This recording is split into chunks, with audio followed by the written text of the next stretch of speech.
broadcasting live out of a basement in Appleton, Wisconsin. You're tuned into Fox Cities Core on WCZR Code Zero Radio. We're the show that gives you an opportunity to call in and be a part of the show. Our call-in line is 920-358-0795. Core. Well, everybody, welcome to Fox Cities Core on WCZR Code Zero Radio. If this is your first time tuning in, WCZR is an independent streaming rock station based out of Appleton, Wisconsin. Play lots of great local music alongside all these mainstream greats, and it's just amazing how well they blend in together. I don't want to waste any time. I want to get right to our guests. Next guests are from the Rockford, Illinois area, but they have ties here to Appleton. I'd like to welcome Miles Nielsen and the Rusted Hearts to Fox Cities Core. How are you guys doing today? Hey. Hello. Oh, yeah.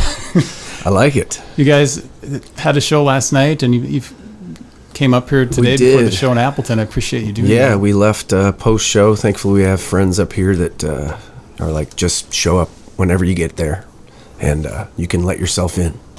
So we did.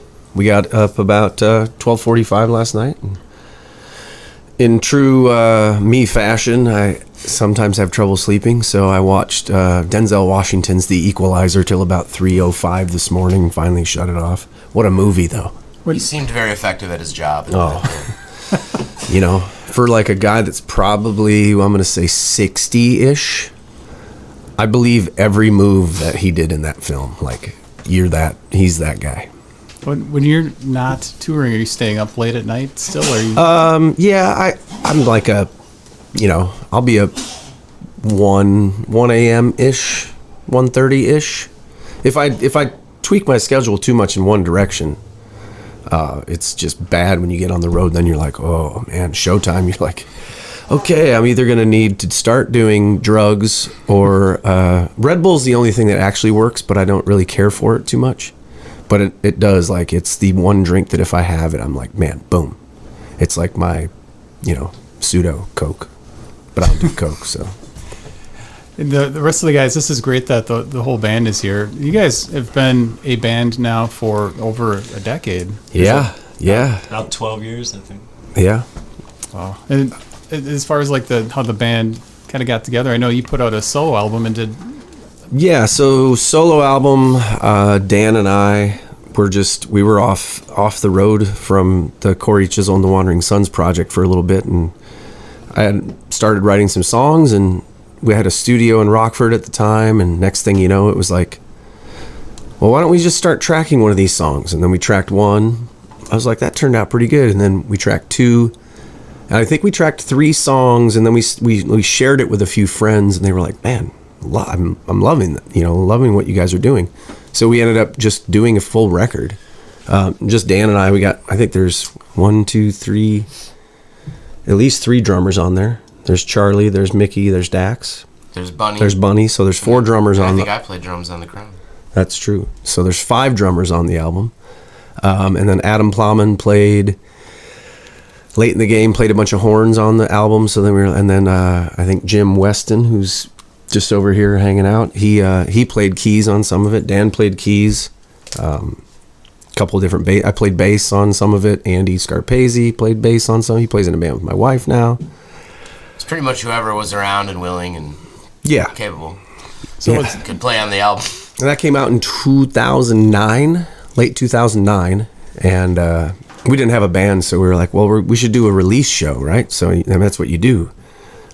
So we did a release show, and then we just like put a band together, and next thing you know, we're like, oh no, we're gonna need a van. I had just sold a van like, the year and a half, 2 years prior to that, because I was like, I'm done touring, and then I'm like, oh no, now I'm in Corey's band. Now I have my own band. Now I'm gonna need a van again. So just the whole process started over, and here we are now. And then just can't quit. Yeah. It's like thinking you're done having kids, and all of a sudden you get another one. Yeah. That's a little different. I mean, well, kind of. Twins. You got me and Jeff. Yeah. Look at them. You two, so cute. No, but it's it's just so different. It's like when you've been a band for so long, you have like different focuses. Like coming out of COVID, our focus was like, oh no, like we have to like build back our our money stream, because that completely went away. So the focus should have been coming out of that in the time period. We should be on a new album cycle right now. But because of, losing 2 years to the industry that was shut down, we're like, we need to rebuild. So we're rebuilding. And now that we'll get through summer into fall, I think like mid-fall, we'll probably have to start making a new record. So that's kind of exciting, though. That's the fun part. But the flip side of it is, you're going to wait. It's like 3.5 years between albums right now. It's like that's not really where we want to be, but we tour a lot. So have you been playing have you written any of the songs for the new album yet? Yeah, I've got a bunch of new songs. I demoed out a bunch during COVID, and like we started working on them, and then we were like, okay, the gates are open to go back and play, and then we like just sort of got back to playing. So now it's like, okay, refocus on those songs. So, and also just writing new songs, because now we're like 2 years removed from those songs, which is so weird, because I listen to them and I'm like, oh, those are new 2 years ago. I love the direction too, because you're not afraid to change, and you've been, as far as the style, slowly been kind of going more towards at least to my ear here, is more of like a electronic kind of sound. It started out more like John Lennon influences, and you had the Americana stuff in there, but it's been growing. Like, you don't stay in one spot. Yeah, I don't know if it's intentional at all, to be honest with you. I think there's like hey, this song kind of, I hear this, or this feels a certain way, or the OBAHOY record was different because we didn't have any songs written for that record, but we knew we'd had to make a new record. So the idea was, we had not spent any time at home, so let's set up a little studio in the house, in the kitchen. So producer Dwayne came up, set up a studio in my kitchen. Just every day we'd wake up and he'd put on I was like, well, how about like something at 140? And then I'd just play some bass to it, or just hum into a microphone, and next thing you know, you're like, oh, I kind of like that. Let's go with that. So we chased down these songs in such a different way. I hear the dogs. They're out there. They are. They're everywhere. So as far as recording it differently, does that affect how the songs you're writing them kind of as you're sitting in your house instead of going to a studio and trying to probably flush them out a little quicker? Yeah, definitely. I would say just as a band, it was like we didn't have any time to actually like flush them out. We were just like, okay, here we are. These are going to be on the record now. It's a little different because like in hindsight, now that we've played them so much, I'd like to go back and make the record again, because they're just, they have us now, which is like our personalities are all over them now. But in the time, you have to just commit to it and just accept that like this record's going to be a little different, it's just going to feel a little different. And Dan shared a text with me yesterday from a friend who lives out in Cincinnati, and he was just like, I haven't talked to you in a while, but I just want to let you know how much I love OBAHOY. Like, it took me a bit to get but I love the songs. I love the record. It's just so great. And I'm like, wow, that was really sweet. Like, it's such a different record for me. It had a lot less attachment than, say, the other records that we sort of groomed together and kind of grew with before we put it out. Well, and in the midst of the pandemic happening, like 3 months after the release of the album, regardless of the pandemic itself, there was just so much content that came out in that next year because everyone was sitting at home that I think it just kind of got washed over. Like, a lot of people just kind of were like, okay, it's just so many things to grasp onto and listen to and watch. And yeah. So some people just aren't even getting to it till now, or, or forgot to, or, we didn't get to tour on it. So it's kind of the bizarre gray area forgotten album for I will say it's probably will be our forgotten album if we don't have all of them as our forgotten albums. Yeah, that's not to take away any sense of pride or anything in it. It's just what happened, with the world. I love the bass on it though. The bass is like really clean and congrats on that. Oh, thanks. But hopefully it's not the forgotten album. So you put out 2 singles after that as well. And yeah, those were 2 that we thought were going to make the record, and it turns out that they just kind of didn't fit with the sequence, and so we decided like, well, let's finish them, but why don't we just save them for a different release? So we put them out a little while later, which is kind of fun because people, we're a very fickle bunch these days, and 30 seconds later you forget that someone did something. So it's like, it was fun to put out a couple singles and have people be like, oh, I really like that song Joke, or Letters and Hammers is different. Have you guys ever played that live? I was like, I don't even know we'd know how. Like we'd have to really we'd have to learn it. Yeah, that was the studio baby for sure. Yeah. You're really good with hecklers at shows. Was that something you had to learn over time, or you've just always been good at firing back at people yelling weird stuff out during shows? Rockford. This is just from Rockford. Yeah, it kind of is like, in the town we grow up, Rockford is just like a heckler town, So Bunch of smart asses. yeah, it's just constant sarcasm, So if you're not there to one up it, you're gonna get all of it, So it to be honest with you though, yes, it took me time. I was also terrified to hurt someone's feelings, I remember this woman at this theater. It was 2011, and she was the only person talking in the New American Theater, and it's 290 people. And I stopped the show and I was like, excuse me, and I ended up knowing her from shows. She's a fan, but she had too much to drink. And I felt horrible. I was like, man, I just embarrassed her in front of 290 people. And I didn't feel great about it, but everybody that came up to me afterwards was like, I'm so glad you did that. She needed, it's like, I'm like, yeah, but if there's a really obnoxious human and they're just annoying everyone, I have no problem going to that person. And I've got 6 guys on stage with me, so it's like, if you want to go, we can, I'll put Jeff, because he has drumsticks. I have a guitar. We'll totally thrash you, when you don't stand a chance. So, we're not afraid of that stuff, Have you had a situation that you couldn't get under control? I don't think so. I mean, maybe there's crowds. There's some times where the crowds, you're just in the wrong place and you're just like, oh man, we're a bar band tonight, and we don't play the quiet songs. Then you just got to read the room and be like, hey guys, it's jam time and it's rock and roll night. Because let's not even, I just ditched the acoustic guitar at that point and just we don't stand a chance against this rowdy bunch. But that's been a few times. But we try not to play those kind of places too much anymore, I think. I can't remember the last time we had the rowdy bunch where we just couldn't get it. But anybody? It's been a while, yeah. Nothing that pops out. Yeah. Well, you're doing once in a while, a few times a year, an acoustic show. And that's bringing you into different places than the typical full band. Yeah, I played a senior. It was this senior lodge at this forest preserve recently. That was I was dreading it. I pulled up. I'm like, whoa. The places I've played, and I don't do a lot of solo shows. So when you roll in solo and it's just you, your guitar, a little box of merch, in your backpack with your toiletries, you're like, all right.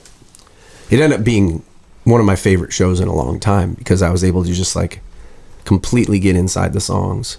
And I had more fun playing that night than I had in a long time, just because I've been dealing with personal things and whatnot. But it kind of made me realize just diving into that thing full speed and all the way down into it, it can kind of bring you into a place where you can forget about all the other stuff that might be bothering you. And I was just able to be in the songs. The antlers and the weird things on the walls and the vet that was camping out in front of the place, those kind of things just added to it. But I think there was probably 70 people there, in a strange little town in Illinois, southern Illinois, central Illinois. But I loved it. And I don't want to do a lot of solo shows. I'll leave it at give me a couple special ones a year. I'm out. Can you tell me about your connections with Appleton? When was your first memory coming into this town, and how has it grown to what does it mean to you today? Probably a lot different than it meant to me, when we first started playing here. I think we first started playing here in a band called Harmony Riley, which was late 90s. I think we were doing Mill Creek Blues. Is that a club anymore? It's called the Bent Keg now. Okay. It's still a club, just a different one. Not a musical, original music space. During or here and there. During Mile of Music it is. Okay. one-offs. What isn't? Yeah, I mean, we were doing that. Jason, the owner, I got along with him great. It was a good room. Always remember the police in Appleton were very strict about you having your van in that alley. So loadout was like tricky. You had to like time it and then go around a couple times. But then, seeing like the Wandering Sons were coming down into Rockford because Dan had Dan's from Rockford but was living in Appleton. I was bartending at this little pub downtown, and these guys would come in underage and just ask me questions, like, hey, well, I remember specifically random Dan question of like, I had this Epiphone Thunder, Firebird guitar, and what's the setup of that guitar? Like, what's the pickup configuration? And I was like, who are these young dudes? Like, they were all so cool and just inquisitive and just, they just hung out, and they weren't there to get drunk. They were there to hang, And get drunk, but drunk came second. But then, sure. We ended up having this little space called the White Box, and one night we went back there, and Corey Chisel had written this song, and we recorded it just like, I think, 2 microphones, and we listened back. We're like, man, this guy, what's with this guy? He's got something special. And then that just like translated into recording a bunch with the the Wandering Sons, and then Rick Setzer, the bass player at the time, was like getting into some acting and kind of just drifting from the band. So then we made an album that was called Little Bird, and I played bass, primarily played bass on the album. And next thing you know, we're touring on Little Bird, and I'm in the van again, just like. Oh, I told my wife, I was like, yeah, I'm done going on the road, and then like 2 months later, the bass player's leaving, and they're like, I mean, can you just come and fill in for like a few shows? And next thing you know, it's like, I was in that band for 7 years, like, oh no, that's how it goes, But now my connection with Appleton now is just like, I mean, there's so many great people here that I've met over time that I have just a lot of like musical friends here, and music loving friends here, and the Mile of Music, obviously a thing. I mean, there's just the connection to Appleton is it runs long and deep. Jeff. Well, of course, Adam Plamann's not here right now either. He's still in Appleton, isn't he? Or is he? He's Kewanee. He's a Kewanee, Wisconsin guy. He's up with his folks. He's up there. Taking care of some business up there with his mom and dad. They own a tree farm, and Adam's been a asset to this band for years. Just clarinet, sax, keyboards, percussion, vocals. Just like really allows you to fill out your sound with different instruments you wouldn't normally hear. Yeah, no, I mean there's by definitely only one guy. Yeah, not like it's having like, 6 guys doing all that. It's like you can have one guy do the job of 3 guys. Does he ever complain about that? No, he loves it. I don't know. Gear to carry. Complain wouldn't be the word. He can get stressed, but he always figures it out. Like, hey, Adam, we need to do this too. Okay, Yeah, it's like then he kills it. Well, I've never done that before. I don't know. And then he shows up, and you're like, you're a pro. Like, you kill it every time. It's great. Yeah. No, it's and then we got and then the Spatz team that Bill and Julie sold Spatz, but they put us up they're like, are you staying at the house? It's like almost like you like the 7 of us showing up there, but like this morning they had full spread. Julie makes sourdough bread now, and and they have chickens and ducks, and they're on the lake. Sounds like almost there's a hot tub, little vacation kind of. Yeah, if you don't watch it, you can get too relaxed and pull your back. The Wi-Fi even reaches to the hot tub. Yeah. Miles mentioned today that he pulled his back, so it's bad. Bad. Gonna be able to get through the show tonight? Just gotta rub some dirt on it. I got through the show last night, and it's just one of those things. It's like happened to me 2 other times in life, and it's been probably 5-6 years since I've done it. But like you were saying, you did it pushing a bike very gently. Next thing you know, you felt something kind of, and then 2 days later, you're like, oh, I'm in a bad way. So I'm hoping that it's going in the right direction now. But tonight, I'm just going to walk a little slower. Make more wincing sounds.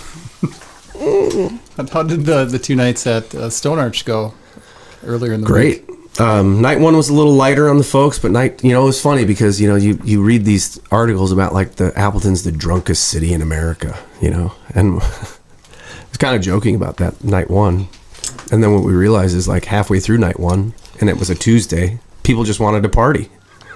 We were thinking like, oh, Stone Arch, that's such a great small room. We can get down into the quiet songs, and they didn't want the quiet songs. They wanted to just party, man. They wanted to rock and roll.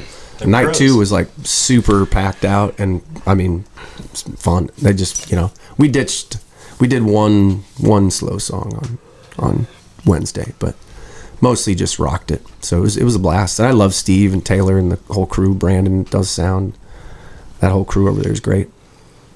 And your voice, like, it's been getting stronger and stronger. You can even listen to the earlier albums to the current, and I mentioned it to you at one point, like, I was just blown away by how strong your voice was the last time I saw you play. It sounded stronger, and it's like you could do more. Is that just from playing so many shows, or are you doing vocal lessons or something? No, that's just playing a lot, I'm thankful I was a voice major in college, so I kind of learned, I learned technique on how to properly sing, and, so you don't, hurt yourself. But just singing, and then, doing the Nielsen Trust stuff was like, okay, I have to like sing in the register of Robin Zander for like 90 minutes. Jeez, I better, step this up.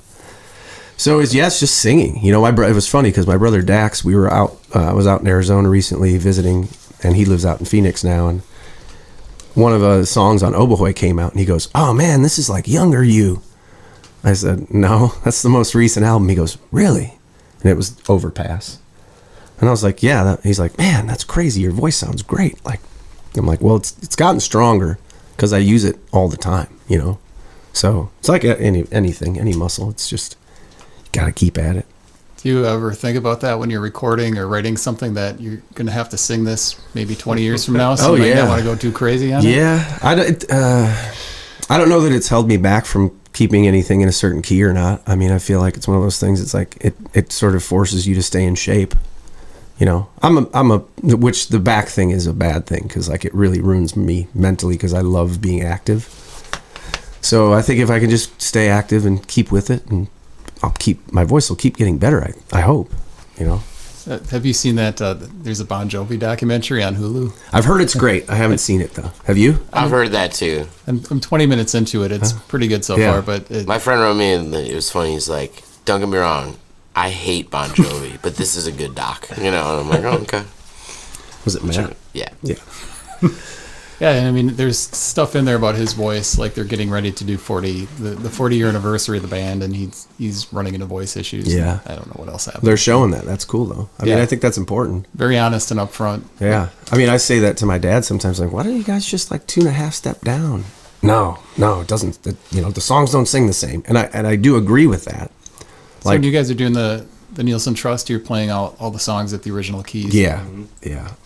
Thankfully, we have Kelly too. So, like, if I'm like, "Hey, that's really high," you get to sing that part, though. You guys come out of the gate swinging with that band, and it's great how you can take songs that and for people that aren't familiar with the Nielsen Trust, it's the Nielsen family and friends, right? Mm-hmm.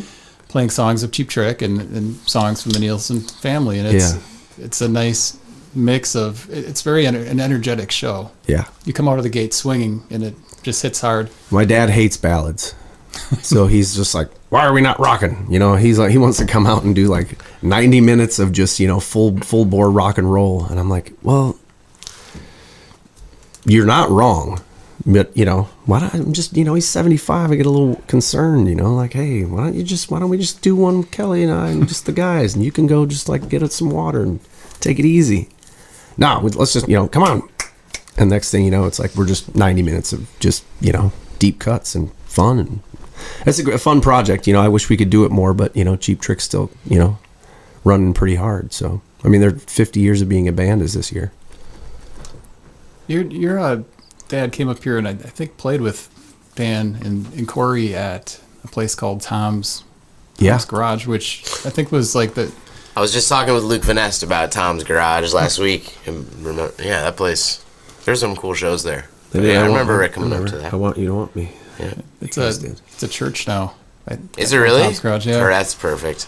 Well, do you get sick of playing that song?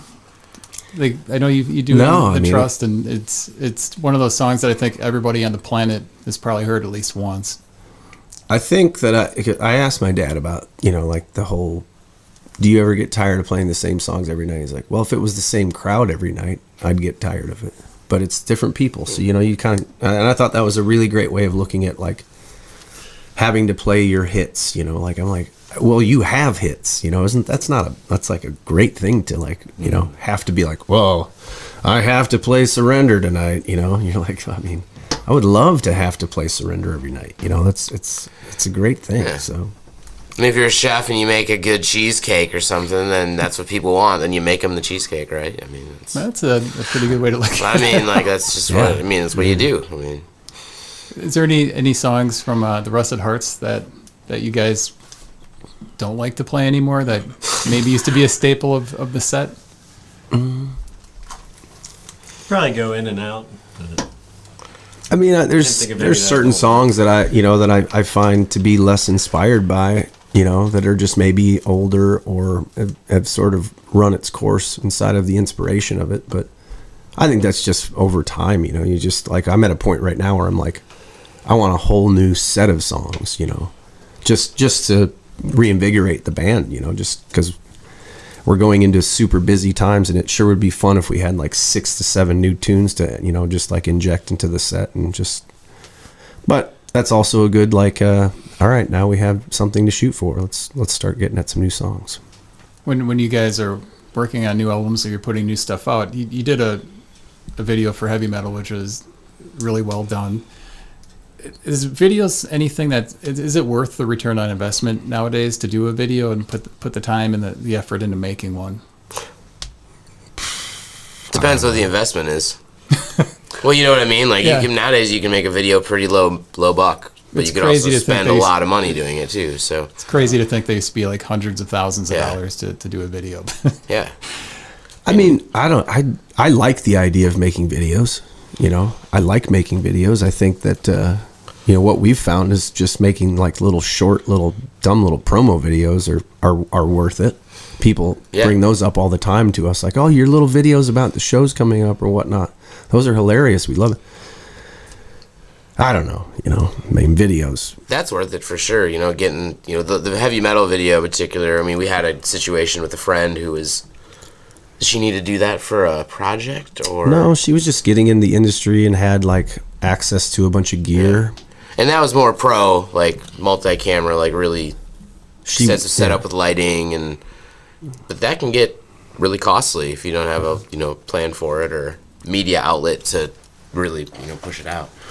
I'm not sure how you monetize that stuff. There's certain things, like things are moving so quickly that with everything in the industry or just in every industry, technology wise, I don't even know how you monetize anything. Like, I mean, I know what my streams make, and it's not nearly enough to consider the guy who's, not paying for him is a billionaire in Sweden. It's like, that doesn't really sit really well, because without the musicians, the guy doesn't have a platform, So I think the streaming side of things and just payout in general, when it comes to everything, needs to change. But, I'm also, like probably a little behind the learning curve on, like your TikToks and those kind of things, where I'm fine to say, like, I could probably employ my children and they'd get a better return on my investment than I would.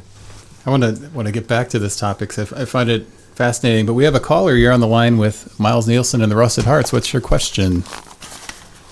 Hey there. This is just kind of rounding back to what you guys are actually talking about. And I guess I want to know how you feel the future of kind of like the internet and social media kind of impacting what you're doing, and where do you see the future of that? Or do you feel like you're just going to stay, rooted, no pun intended, as far as just kind of localizing and smaller run tours? That's a good, that's a question that I think we ask ourselves a lot of, how much time do you spend, you know, on social media. How much time do you spend? It can be endless. I mean, you can literally spend all day, you know, handling your social media platforms. I think it's crucial. Absolutely. I think the future is 100%, you know, you have to do it. If you don't, you're doing yourself a disservice.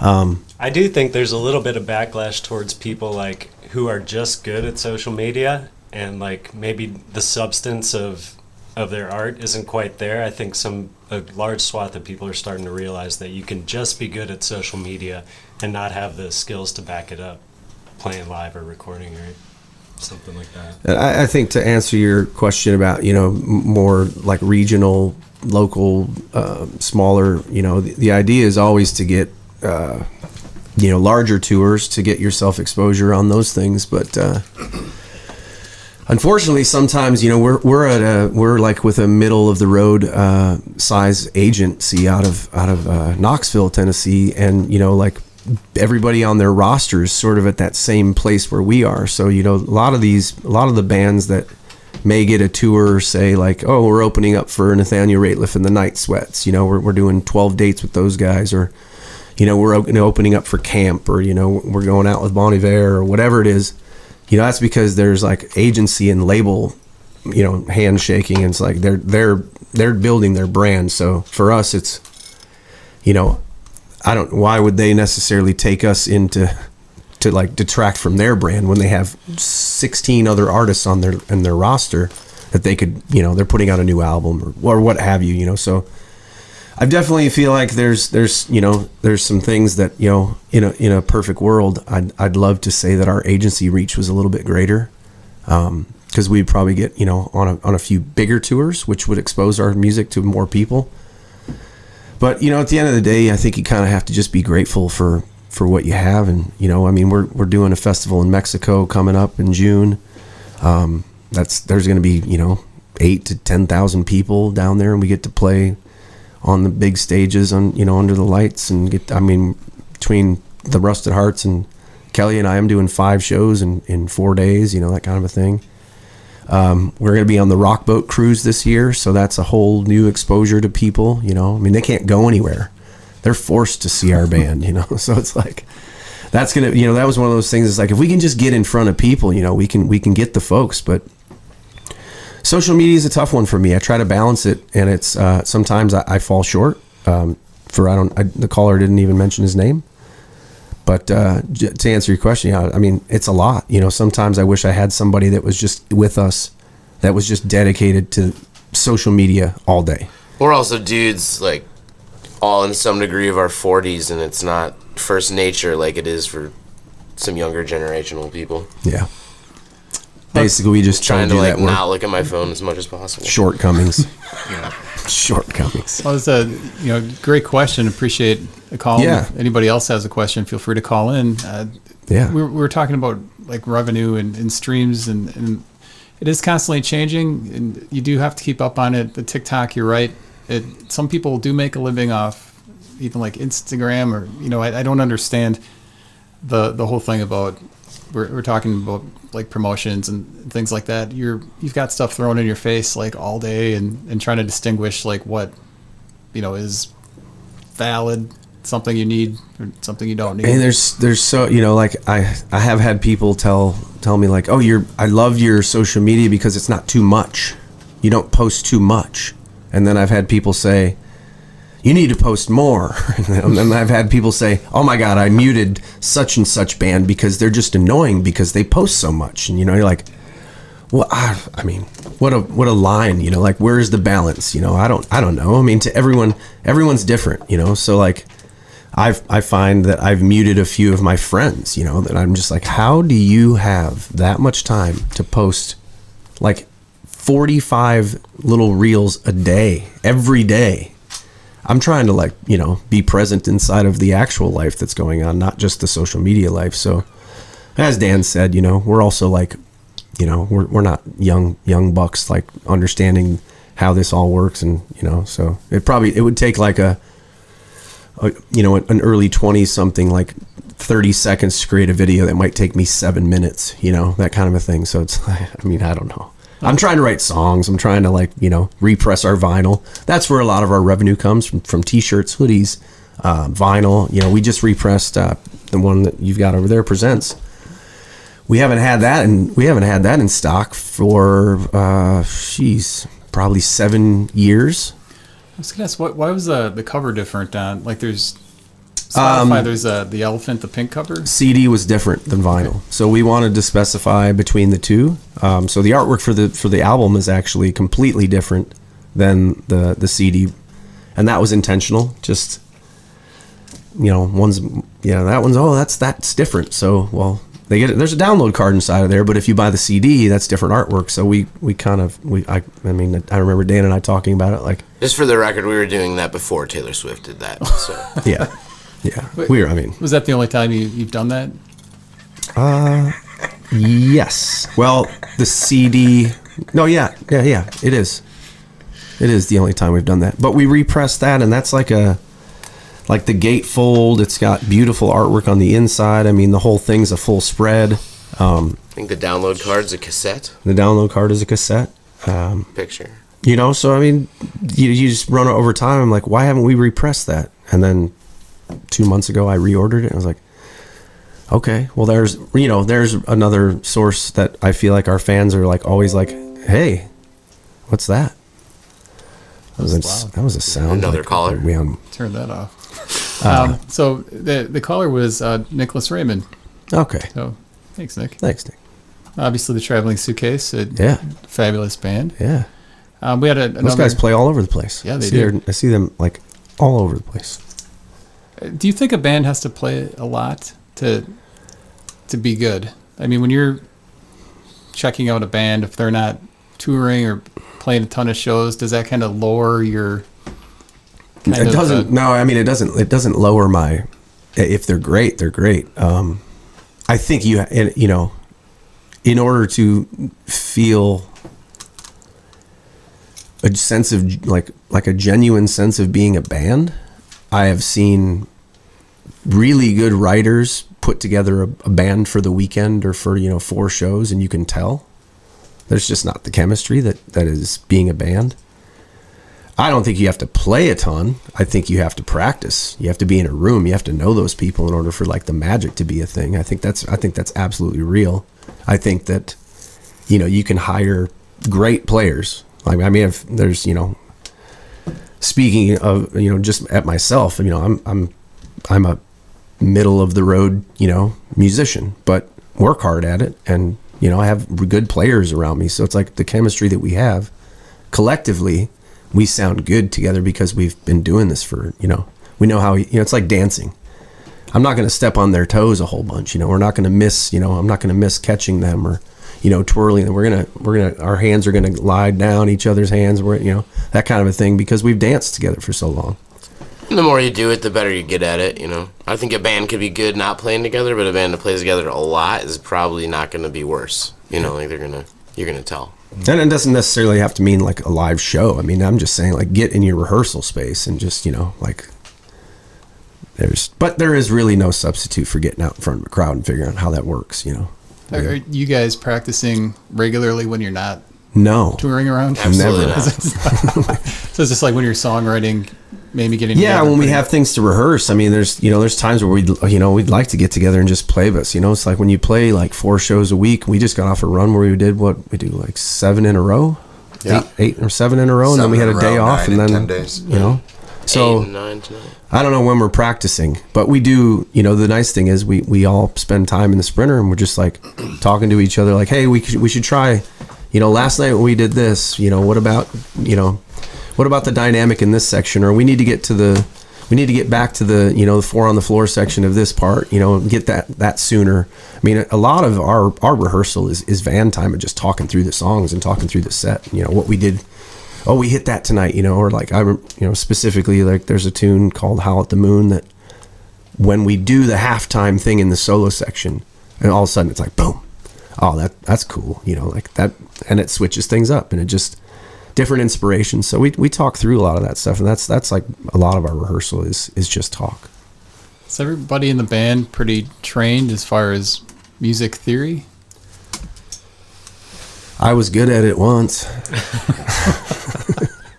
I've gotten so, like, I went to school for music, so, like, I know it, but over time I've just gotten less and less interested in it and more interested in getting away from it. It does help when you're talking through, like, learning things and learning other people's songs, I think. But, for me being the writer, I tend to not think about theory really at all.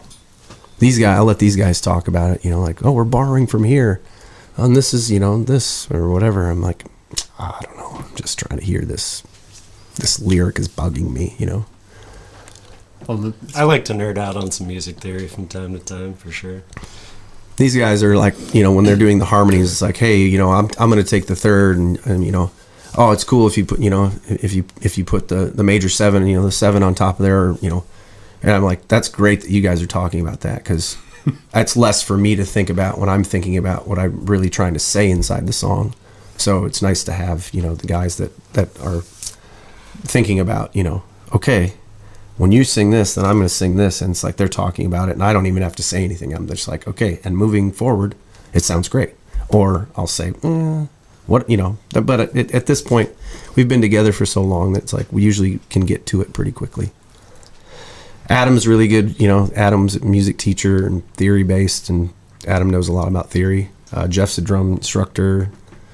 Dan and I would fail at being guitar instructors. Our patience is, Dan's a really good engineer. Dave's very smart, comes from a musical family. Music. What a weird thing.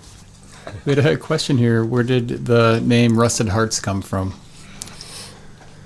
Well, it was, that thing where Dan and I made the first album without a band. Next thing you know, is like I was getting... I know right where it came from, but I'll get the long route to it. Was I was getting booked around the area of Rockford, and they would put Miles Nielsen and Friends. I'm like, man, these dudes aren't even like my friends. They're musicians. Like, so next thing you know, it's like I just got so like Miles Nielsen and Friends. Like this is not sounding right to me. Yeah, you're not Phil Lesh. And then and like all of a sudden it was the same four guys that kept showing up to every show to play the shows. I'm like, we're a band, we need a band name. And I'm a super Tom Petty and the Heartbreakers fan. I was like, it needs to be something like, like it wasn't an ego thing that I just kept my name in the front. It was just because I had put out an album already, and I was like, man, if you change your name more than I think it's like twice on Facebook or something, then it's like you're done. So I was like, well, I don't really know that I want to commit to just changing it to just the Rusted Heart, so I'm going to keep it as Miles Nielsen. That was a point of conversation, but I wrote a song called The Rusted Hearts, and it was one of those things where it's like, we've all kind of been through a lot and in life and things, and it's like, I think there's some rust on those hearts, and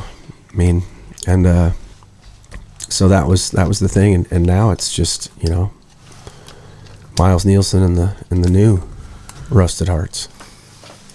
Steve Smith is tuning in. I think he kind of says hi, so shout out to Steve hey, there. Steve. What up, Steve? We've got another question from Jerry. He said, music seems to hold no age boundary, like Mick Jagger.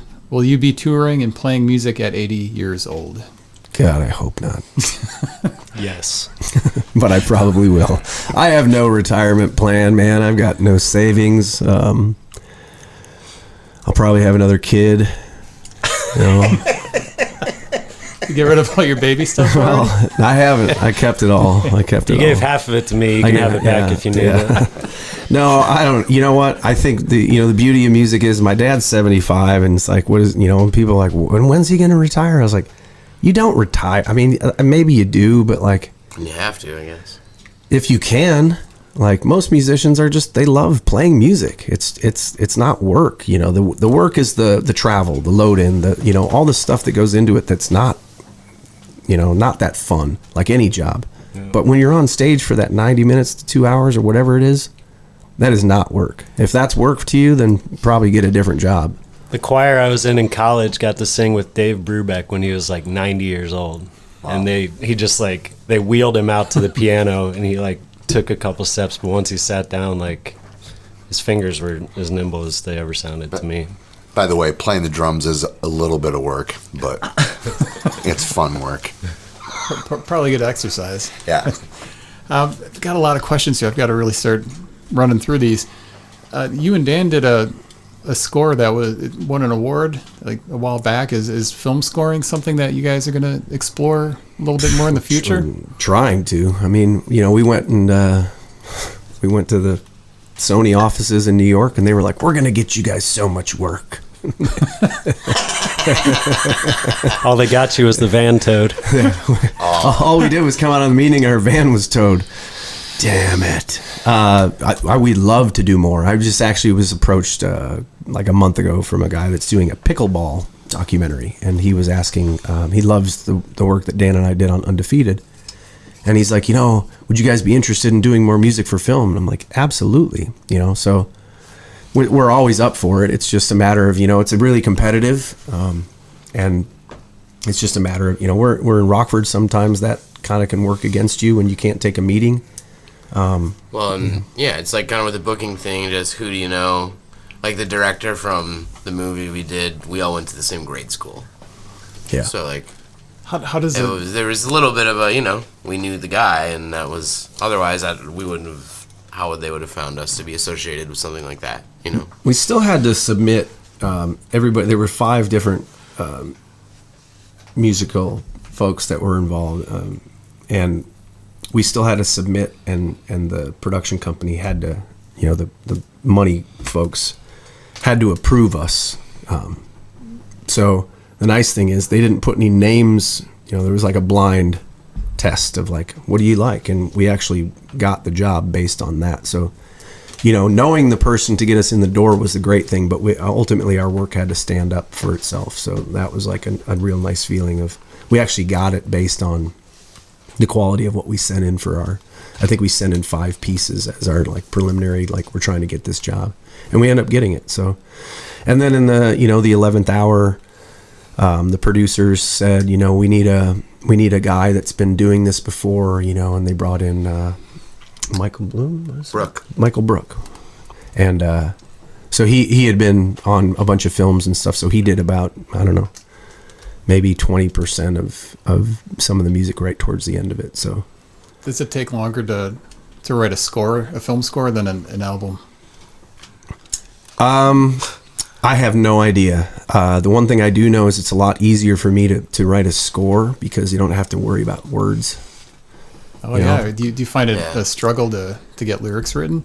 I don't find it a struggle, but I what I really do is I nitpick, the daylights out of it. So, I'm always like, I heard this, like, was it Noah Kahan? Is that how you say it? Not sure. He's got a song that's out right now that's a fairly big hit on terrestrial radio, and he says some line about, I was wanting to go home, but there's COVID on the plane. I'm like, would never say that, because it puts you, I don't want you to know if my song was written in 1970 or 2024. So I'm really like hard on myself as far as the lyrical content goes. That being said, the beauty of Undefeated and working on that stuff was it's all instrumental. So you have to evoke a feeling, but not with words. But it's strange, aside from making an album like Miles and I, is that you're not in charge.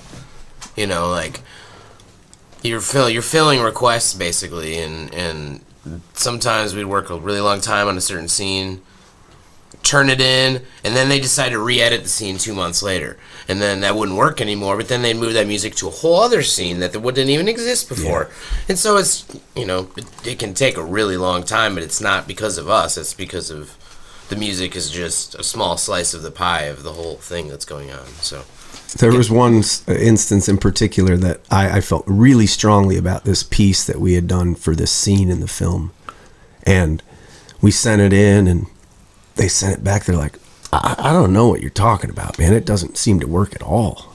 I'm like, there's no way it doesn't work. Like, I know it works.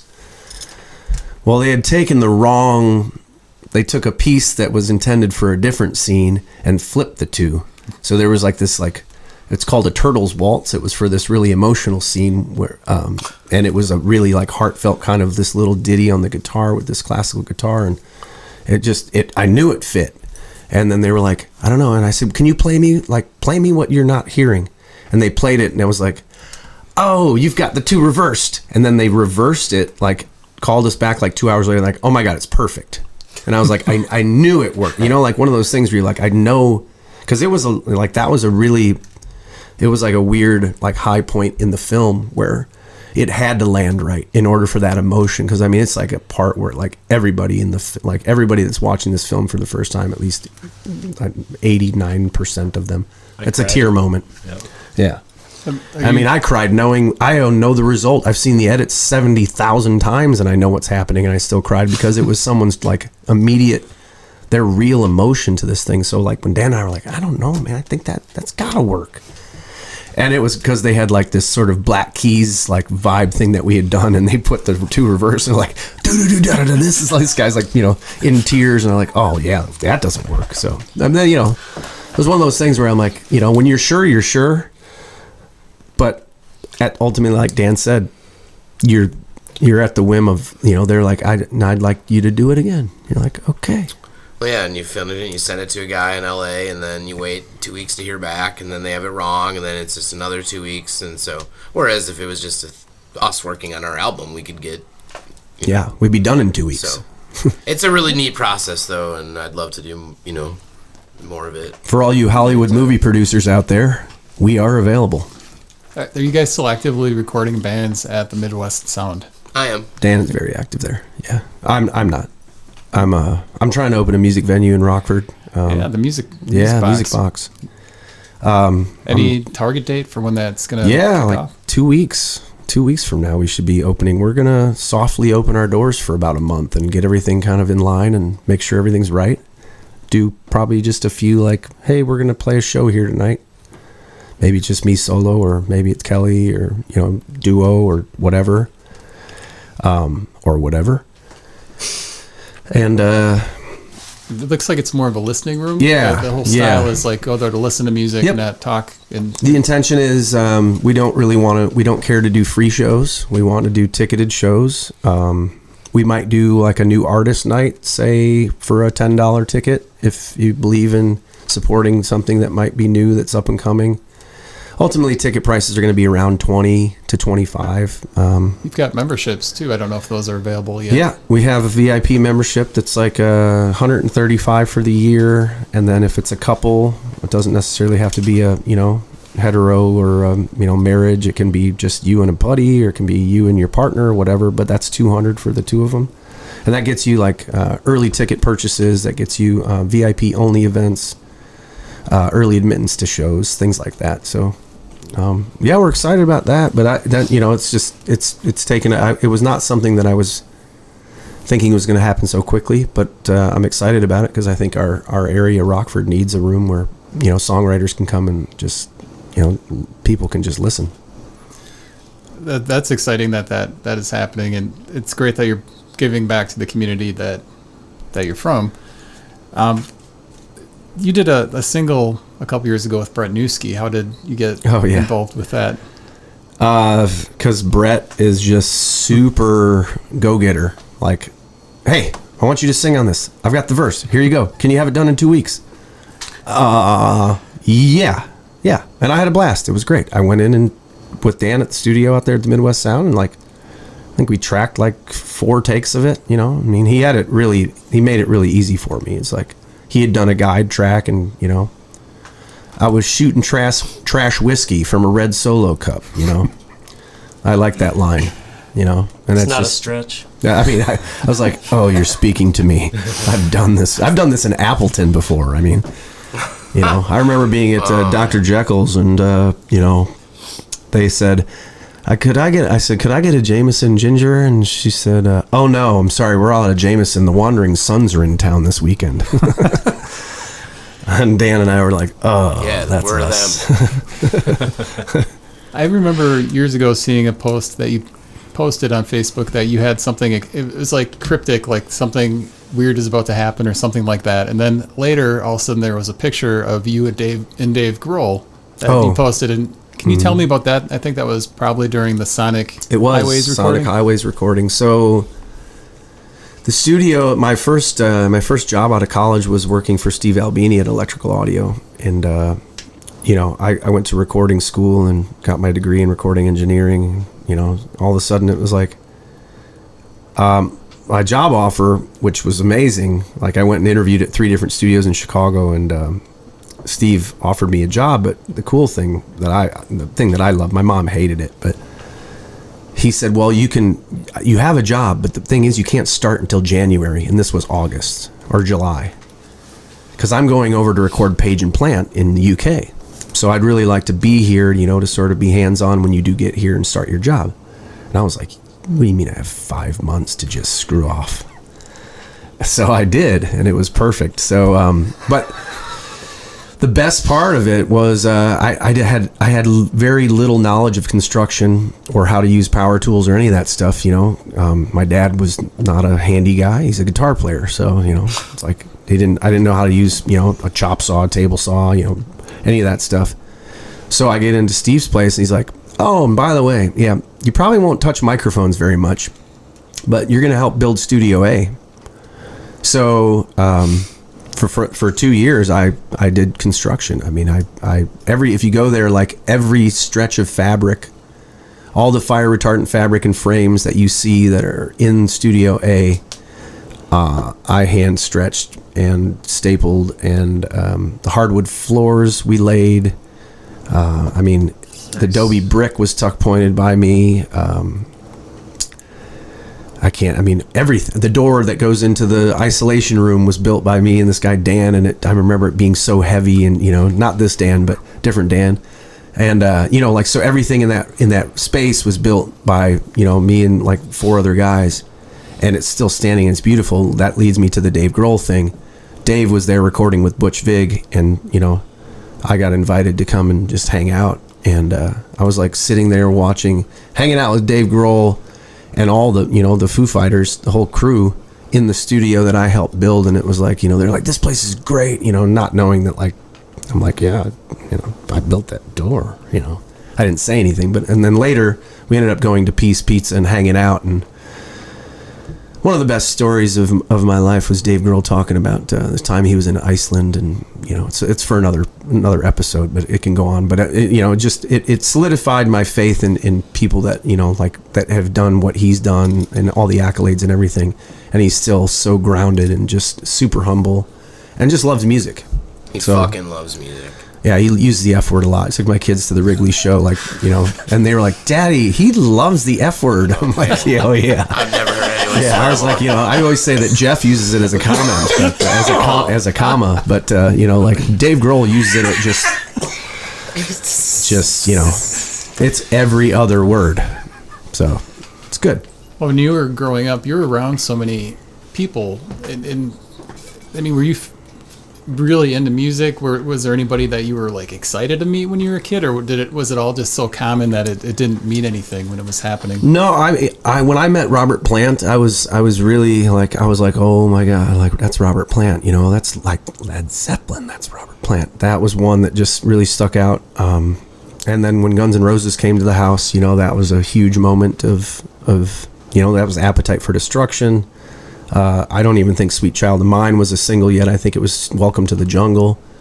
They came through and played the Coronado, and then they came over and partied afterwards. My dad ended up getting in a fist fight with Slash, and those kind of things that are just super normal when you grow up in Rockford. When you were a kid, were you collecting anything? No. Yes, that's not true. I was collecting wrestling, WWF at the time, wrestling figurines, and I was collecting these little things. I was collecting Garbage Pail Kids, and I was collecting Muscles, these little pink doll, these little weird... Oh, yeah, I remember those. Yeah, I collected all, and G.I. Joes. Did you guys collect anything? And do you still have it? Drums. Muscles. So nobody was in the He-Man or Thundercat guys? Yeah, I'm the guy who's like all into He-Man. I got like 40 He-Man still. Ram Man actually still works even. Right, man. Remember, That's you a push him classic, down. yeah. He's got the little button on his right foot, back of his right foot, where he can shoot. You know, I'm like, I was a, that kid. Basketball cards. Nice. I still have over 50 Michael Jordan cards from the 90s in mint condition. I know the Jordan cards are probably worth quite a bit, but I had a lot of that stuff, still do, but that was my obsession as a You should youth. sell those. Probably. I gotta find them in storage. do you guys save Rusted Hearts memorabilia? Do you have a collection of that at home? Yeah. I have You wanna lots come of get some of it? posters. Yeah, I do. I do. Yeah, what are you looking for? I usually try to keep one or two of each thing that we do, like just to archive it. But And having, like, of course, like, people that are sound engineers in the band, are you recording each show off the soundboard? no. I don't know. We've tried this, like, probably this has been a thing that we're going to record every show, and we've failed. We do have a friend that does tape a lot of our shows around the Rockford area when we're there, and he puts them on archive.com. .org. Obviously, Oh, you- sorry. Yeah. Obviously, you're okay with shows being recorded. You Yeah. don't have a problem with Yeah. that. No, Yeah. I mean, I feel strongly in our ability to be a good live band, that if someone comes out, I'd like them to record it. Yeah. And you guys had a hot sauce a couple years ago. Is that still a thing, or is that a thing of the past?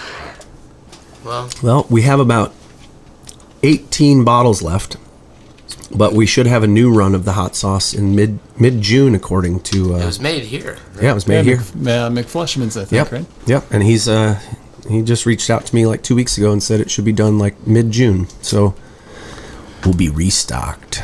It's good. It's the rusted hot. I mean, it's tasty. I have repeat customers that are like, I need 4 more bottles. Hot sauce junkies. Yeah. That become, Yeah. I mean, who knew, like, in the musical career that we'd have, that like the hot sauce is the thing that people want to buy the most. And we didn't even make it. We just labeled it. But I mean, I did try a bunch of different hot sauces. We were trying to do these different, with these bigger companies and whatnot. And actually, Bill and Julie helped us connect with McFleshman's. So when I tasted that, I was like, that's it. And the color, it was rust. It was perfect. That's perfect. Yeah. Like, sometimes, man, it just works. This question's for all you guys. Normally, when you're eating an ice cream cone, it's like some people like the first lick, some people like that last bite with the cone. If you kind of correlate that to playing a show, do you guys like the first song of the show right when you start? Do you like the middle, or does it feel good to be on the last song? Depends on the crowd. I mean, I say that jokingly, but also, I guess in reality, it's sometimes I get out there and it's like, if it's get out there and the crowd just has the awesome vibe and it's great right away, then you're just so happy to be there, and then the end kind of sucks because you don't want it to end. But then sometimes it's just not as great of a night and you're happy to be at the end of the rainbow, even though you enjoyed it, But, so I don't think that that's a concrete way every time, personally. Yeah, I mean, I think Dan probably hit it for me too. It's it's like some nights you're like, man, the crowd is ready, and you get out there and you're like, the first, before you even hit a note, it's the best, Yeah. and then you don't want it to end, so the end sucks. The middle's fun, but you're like, okay, now we're in the middle. This thing's gonna be over, and we're halfway through. So there's that moment of when you get out there and you can feel the electricity with everybody. That's special. Then there's other rooms where, it's a challenge. You go out there and you're like, these people don't know us. They don't want to like us. I mean, I remember a guy coming up to us in Omaha. I wanted to hate your band. Oh, yeah? Cool. Well, that's Thanks. open-minded, He was joking. I mean, he liked us. No, but I'm saying he literally, he's No, like, he said opening bands usually suck, and we're out with Roger Klein and Peace, and they've got to die hard. They just want to, they don't care about the opening band. They just want to get to Roger's songs. And he's like, I loved it. And he came back and bought every CD that we have, and it's like, so there's like this weird challenge too, when you're like, you got to go get a room, which you got to go out there and you got to get it, so it's like, that's fun too. There's a totally different challenge. Yeah. Ice cream question? Yeah. I feel like there's always like one song that, like a peak of a show, whether it's like a jam or a solo or like just big climactic part. That's usually my favorite part.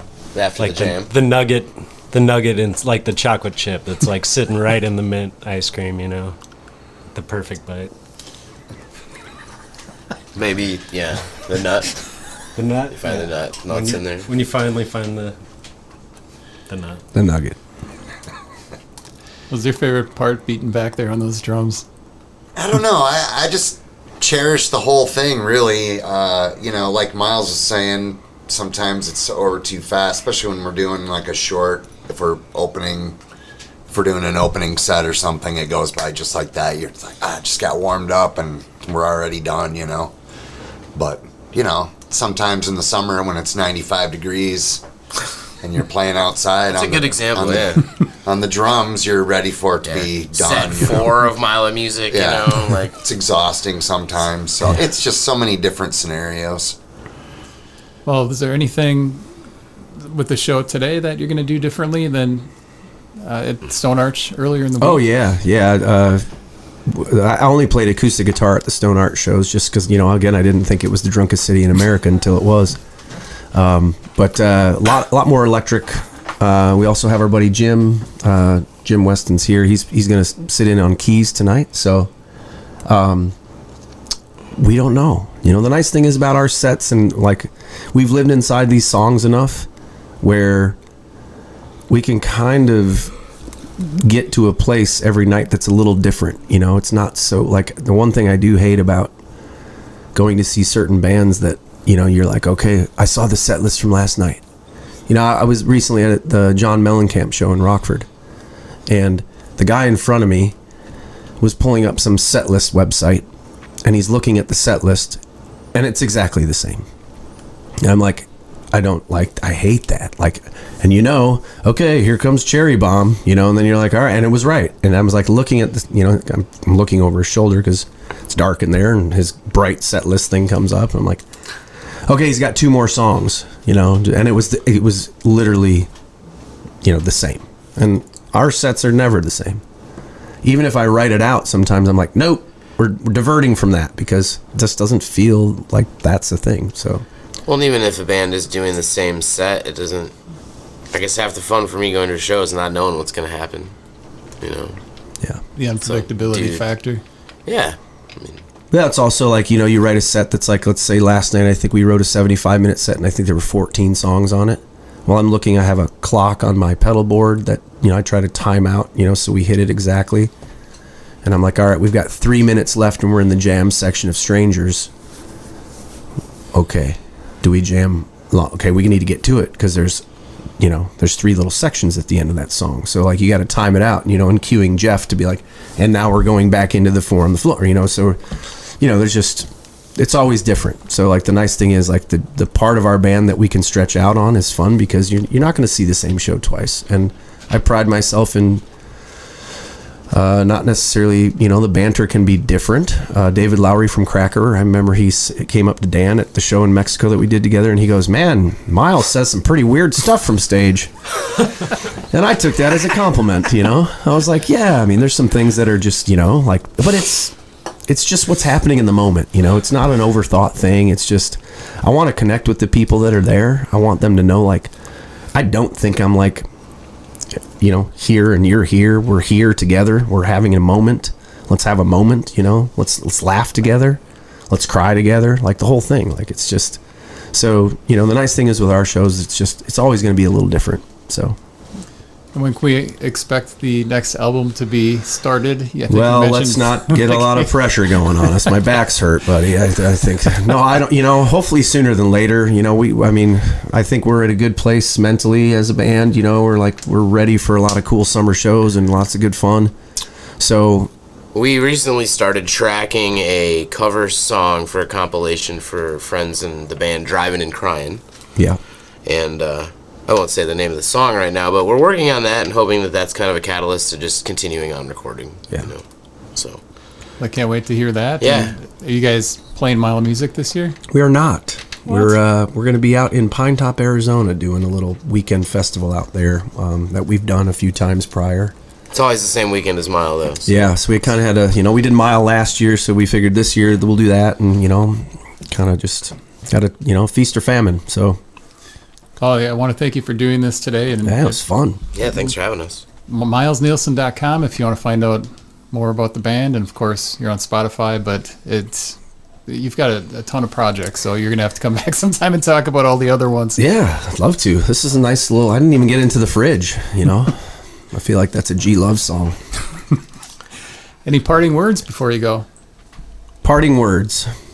Just thanks for the questions. Thanks for supporting, music. Thanks for supporting us. Appleton, thanks for embracing us as a band from these Illinois boys from Rockford. And come out and see us tonight at Gibson Community Music Hall. Early show. Early. We're on at 7. That's early. That's like nice. It's daylight. We didn't even cover playing early versus late, but maybe next time. It's great.